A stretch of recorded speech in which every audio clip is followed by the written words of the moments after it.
Hi, I'm James, and in this video I'm taking a look at Forza Horizon 5 running on the Intel Core i5 1235U processor with a dual channel memory configuration and the Intel Iris Xe graphics.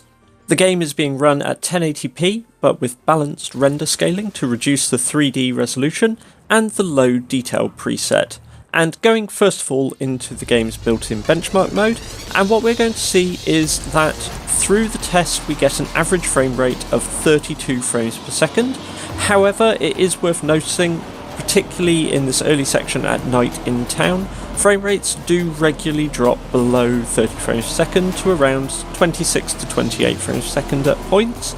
And this is obviously going to be noticeable even if you have a half VSync, so locking the game to half your refresh rate of your display at 30 Hz, you are still going to be dropping below this.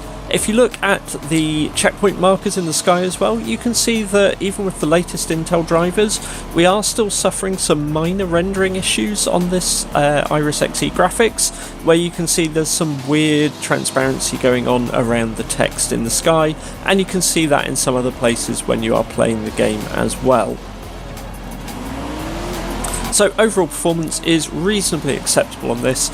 It is obviously not going to be ideal, particularly if you are playing this competitively in multiplayer, but even with some of the higher performance vehicles you may find 30 frames per second is a bit of a struggle. There is of course the lower render scaling option, so you could drop down to the performance render scale or the ultra low detail preset as well, which may improve performance somewhat, but this tends to be a nice performance and visual sort of balance for running the game, I find.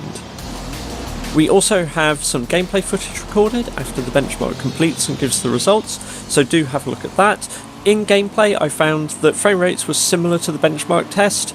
There were some scenarios where I managed to get it into the low 20s, but typically daylight performance was a little better.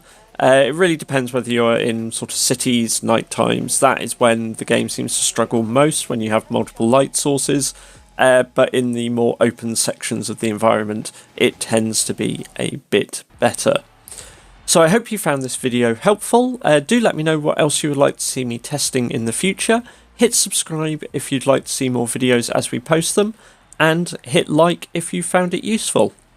Thanks for watching.